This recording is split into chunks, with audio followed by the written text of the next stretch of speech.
Hello hello hello hello hello मेरे बच्चे, कैसे हैं आप सब? Hope you all are doing great at your home. घर में सब कैसे हैं? बढ़िया। अंकल जी आंटी जी ठीक है, घर वाले घर वाली ठीक है, तुम्हारे सब बढ़िया चल रहा है। अब वो छुटंकू छुटंकू बच्चे जिन्होंने अपना CSEET अभी अभी दिया है, जिन्होंने अपना CSEET जून अटेम्प्ट दिया है, अब वो बच्चों के पास ना दो ऑप्शंस हैं, ठीक है? और वो कॉन्फिडेंट है कि मैम हमारा जो एग्जाम है ना वो क्लियर हो जाएगा। मैम हम कॉन्फिडेंट हैं कि हम एग्जाम में सक्सेसफुल होंगे, क्योंकि पता तो चल ही जाता है ना CSEET का एग्जाम्स है तो बहुत बड़ा मुश्किल नहीं होगा। यस और नो, मतलब आपको पता चलेगा कि आपने हो सकता है क्लियर या नहीं हो सकता। मैम हमारा एग्जाम क्लियर हो सकता है, हमें पता है, लेकिन अब ना हम एक दुविधा में हैं कि देखो, अब या तो हम दिसंबर 2026 में एक मॉड्यूल के लिए जाएं या फिर हम जून 2027 में बोथ मॉड्यूल के लिए जाएं। अब जिनका CSEET इससे पहले क्लियर हो चुका है और अगर उन्होंने मन बना लिया है बोथ ग्रुप का, तो आप बोथ ग्रुप के लिए ही जाओ, ठीक है? बट अभी अभी जिनका CSEET क्लियर हुआ है वो क्या करे? तो मैं आओ आराम से आपको सब समझाती हूं। समझो मेरे बच्चे, अगर आप एक मॉड्यूल देते हो दिसंबर 2026 में, तो उसका फायदा क्या है कि आपके ऊपर बर्डन कम पड़ेगा। यस और नो, कि अगर आप ग्रुप 1 दोगे तो 4 सब्जेक्ट्स हैं, ग्रुप 2 दोगे तो 3 सब्जेक्ट्स हैं, तो बर्डन जो है हमारे पास कंपैरेटिवली कम पड़ेगा। हम इजीली एग्जम्पशन ला सकते हैं हर एक सब्जेक्ट में, which is way too good, right? और दूसरा क्या है? One day off between exams में भी 1-2 दिन की छुट्टी मिलेगी, है ना? जैसे GI जील का है, फिर एक छुट्टी कंपनी लॉ का, फिर एक छुट्टी SBIL का। यस, तो ये दो बेनिफिट्स तो मेरे को अगर मैं दिसंबर 2026 में एक मॉड्यूल देती हूं तो मिलेंगे। और तीसरा है कि मेरा अटेम्प्ट वेस्ट नहीं होगा। आप समझो, क्योंकि अगर आप देखो तो ये कंपेटिटिव एग्जाम्स हैं, यस और नो, तो जून में भी क्या गारंटी है कि कंप्लीट हो जाएगा?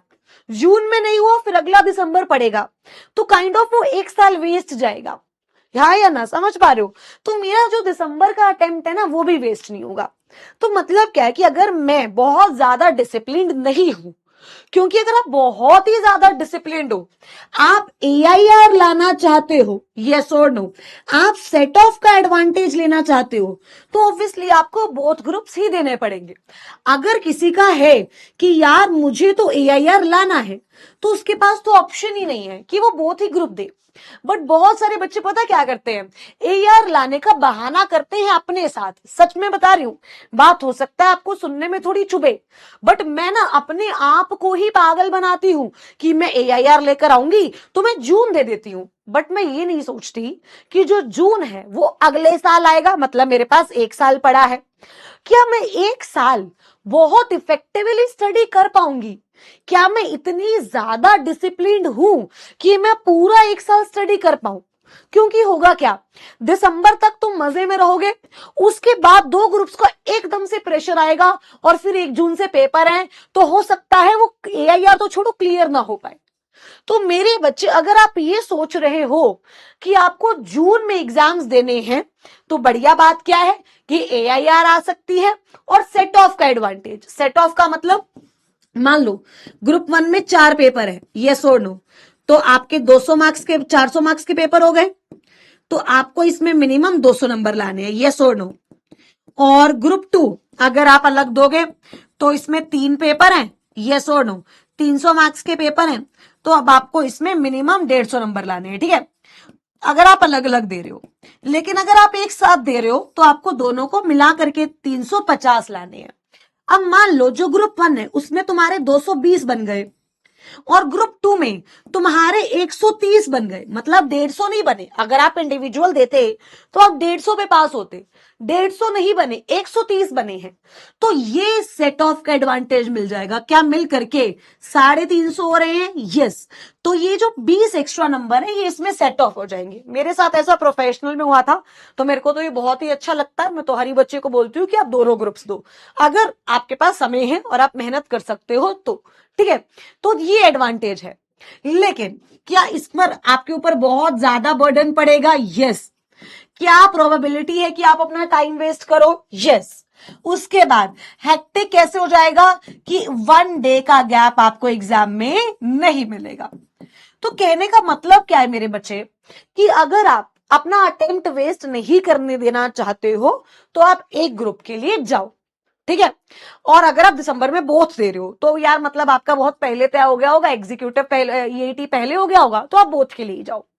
बट जिनका बीटी क्लियर हुआ है मेरे बच्चे, आप एनालाइज करो, एआईआर तो आएगा लेकिन आप समझो क्या उसके लिए आप 1 साल कंसिस्टेंटली पढ़ सकते हो? क्या इतना डिसिप्लिन तुम में है? ऐसा ना हो कि एआर के चक्कर में 1 साल चला जाए। क्यों? क्योंकि अगर मान लो जून में भी क्लियर नहीं हुआ तो ये दिसंबर का अटेम्प्ट तुमने चल जाने दिया, जून का अटेम्प्ट भी तुम्हारा चला गया, अब अगले दिसंबर में बात आ गई, यानी आज से 1.5 साल के बाद।